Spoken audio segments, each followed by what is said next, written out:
Mes chers amis, bravo, bravo, bravo, bravo. Nous venons de gagner cette élection dans la 3e circonscription du Val-de-Marne après une campagne qui a été difficile.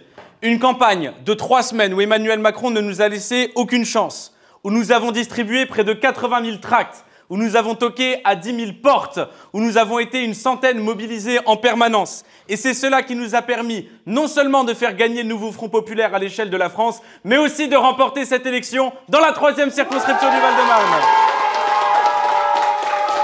Je veux remercier la magnifique mobilisation populaire et je veux particulièrement remercier la mobilisation de la jeunesse qui a dit qu'il en était terminé de Parcoursup, qui a dit qu'il en était terminé des emplois précaires, qui a dit qu'il en était terminé de l'inaction climatique et qu'il était temps de laisser place à cette nouvelle France, à cette nouvelle jeunesse et à ses aspirations féministes, antiracistes et écologistes.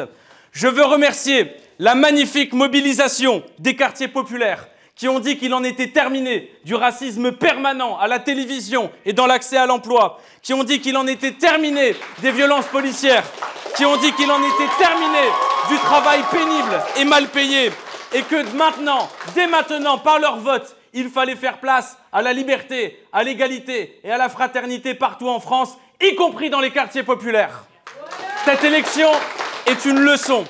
La première leçon, c'est qu'Emmanuel Macron a perdu. La réforme des retraites a perdu. Parcoursup a perdu. La loi immigration a perdu. Les politiques d'austérité ont perdu. Emmanuel Macron a perdu. Gabriel Attal a démissionné et nous sommes très heureux que le Premier ministre ait choisi de s'en aller. C'est aussi une 3e leçon. Marine Le Pen et Jordan Bardella ont perdu. Leur projet funeste de racisme et d'islamophobie a perdu. Leur projet de stigmatisation par la loi de nos concitoyennes et de nos concitoyens musulmans a perdu. Leur projet de jeter des centaines de milliers de familles de nationalité étrangère a perdu. Leur projet de stigmatisation et de harcèlement des binationaux a perdu. Leur projet d'exploitation et d'esclavage moderne des sans-papiers a perdu. Leur projet hypocrite qui consiste à continuer à gaver les riches et à défendre les puissants a perdu. Leur refus de mettre l'impôt sur la fortune a perdu. Leur refus d'augmenter les salaires a perdu. Leur refus d'abroger Parcoursup a perdu. Et surtout, leur projet de donner les pleins pouvoirs médiatiques à Vincent Bolloré a perdu.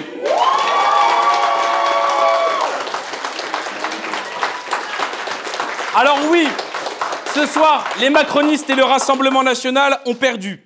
Mais ce vote qui a porté en tête le nouveau Front populaire nous oblige. C'est à nous qu'il revient maintenant, dès maintenant, de changer la vie. Ce vote nous oblige et nous n'avons pas le droit de trahir. Trahir, c'est renier le programme sur lequel nous avons été élus pour rentrer dans des combines. Je le dis ouvertement et fermement, il est hors de question de rentrer dans quelque coalition que ce soit avec les Emmanuel Macron, les Gabriel Attal et leurs députés. Il est hors de question de rentrer dans des coalitions avec ceux qui ont fait couler le pays. Ce sera l'augmentation du SMIC, ce sera le retour de l'impôt sur la fortune, ce sera la planification écologique, ce sera l'abrogation de Parcoursup, ce sera le congé menstruel, ce sera le programme du nouveau Front populaire et rien que le programme du nouveau Front populaire. Et je le redis fermement, nous n'avons pas le droit de trahir. Et je vous demande de rappeler qui a permis l'union. Ce sont les jeunes. Ce sont les jeunes qui ont exigé l'union du nouveau Front populaire. Ce sont les jeunes qui, par centaines de milliers, ont marché contre la réforme des retraites. Ce sont les jeunes qui ont battu le pavé après la mort de Naël pour exiger la fin du racisme et des violences policières. Ce sont les jeunes qui ont battu le Rassemblement national dans les urnes. Ce sont les jeunes qui ont fait les marches pour le climat. Alors, je vous parle pas comme un simple élu, mais comme un député de 23 ans. Et je veux m'adresser à toute la gauche et au nouveau Front populaire. La jeunesse n'a pas votre temps. La planète brûle. Les frigos sont vides. Les inégalités détruisent les corps. Et les discriminations détruisent des vies. Je le dis dès maintenant. La jeunesse doit exiger l'application du programme du nouveau Front populaire. Elle doit exiger l'allocation d'autonomie qui permettra à tous les jeunes de vivre au-dessus du seuil de pauvreté. Elle doit exiger l'abrogation de Parcoursup et la fin de la sélection subie à tous les étages de l'éducation. Elle doit exiger le repas Crous à 1 €. Elle doit exiger que les lycéens de la voie professionnelle cessent d'être méprisés et soient considérés. Elle doit exiger les centaines de milliers d'emplois qui permettront de lutter contre le dérèglement climatique qui leur ont été promis. Je dis à cette jeunesse qui me soutient depuis 2 ans, je suis le garant de l'application de ce programme et il n'y a pas meilleur garant que vous. Mobilisez-vous, ne vous laissez pas voler cette élection. Manifestez les jeunes.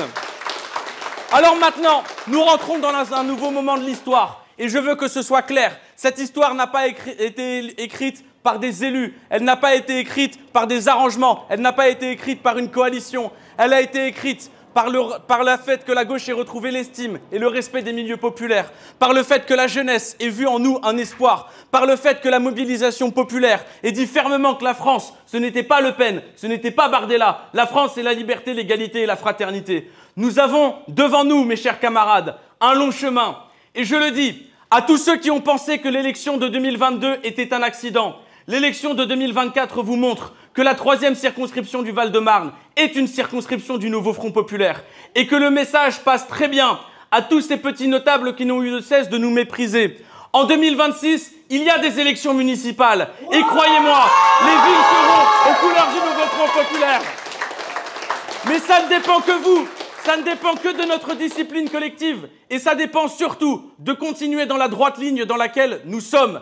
L'estime et le respect des milieux populaires, le fait de faire retrouver un espoir à la jeunesse et surtout, de ne jamais mentir aux politiques. Cela, nos adversaires en sont incapables et c'est pourquoi je suis très optimiste pour l'avenir de la gauche dans ce pays, mais aussi pour l'avenir de la gauche aux futures élections municipales. Vive la République, vive la France et vive le nouveau Front populaire!